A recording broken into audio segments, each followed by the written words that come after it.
National टी20 cup 14 मार्च से शुरू होगा, जहां मुल्क भर से 16 रीजन्स की 18 टीमें हिस्सा लेंगी। इस टूर्नामेंट के दौरान 39 मैचेस फैसलाबाद, लाहौर और मुल्तान में खेले जाएंगे, जहां नौजवान खिलाड़ी अपनी सलाहियतों का मुजाहरा करेंगे। वहीं कई तजर्बाकार क्रिकेटर्स भी एक्शन में नजर आएंगे। हैरानकुन तौर पर कौमी टीम के साबिक कप्तान बाबर आजम इवेंट में शिरकत नहीं करेंगे।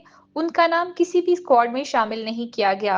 हालांकि चंद रोज कबल उनके वालिद ने अंदिया दिया था कि वो नेशनल टी20 में खेलेंगे। इसी तरह मोहम्मद रिजवान, जिन्हें न्यूजीलैंड के खिलाफ सीरीज में टीम में शामिल नहीं किया गया था, वो भी नेशनल टी20 कप में नजर नहीं आएंगे। दूसरी जानिब 43 साल शुएब मलिक सियालकोट रीजन की नुमाइंदगी करेंगे, मगर नौजवान खिलाड़ी अजान अवैस और शाहजेब भट्टी को नजरअंदाज किया गया, जिस पर सोशल मीडिया पर शदीद तनकीद हो रही है। शाहजेब भट्टी, जिन्होंने कायदे आजम ट्रॉफी में शानदार कारकर्दगी दिखाई थी, इन्हें शामिल नहीं किया गया। क्रिकेट हलकों में हैरत का बाइस बना हुआ है। वहाब रियाज, जो इवेंट में खेलने के लिए तैयार थे, अवामी रद्द-ए-अमल के बाद दस्तबरदार हो गए, जिसके बाद उनकी जगह नौजवान फास्ट बॉलर अहमद बशीर को लाहौर वाइट्स के स्क्वाड में शामिल कर लिया गया है। इस टूर्नामेंट को हमेशा पाकिस्तान के नए टैलेंट को सामने लाने के लिए बेहतरीन प्लेटफॉर्म समझा जाता है, लेकिन इस बार सीनियर खिलाड़ियों की ज्यादा मौजूदगी और नौजवान को कम मौके दिए जाने पर सवालात उठाए जा रहे हैं। अगर डोमेस्टिक क्रिकेट में सिर्फ मखसूस खिलाड़ियों को मौके दिए गए तो पाकिस्तान को मुस्तकबिल में नए टैलेंट की कमी का सामना करना पड़ सकता है। अब देखना यह है कि आया ये इवेंट वाकई नए स्टार पैदा कर पाएगा या सिर्फ तजर्बाकार खिलाड़ियों का शो बनकर रह जाएगा।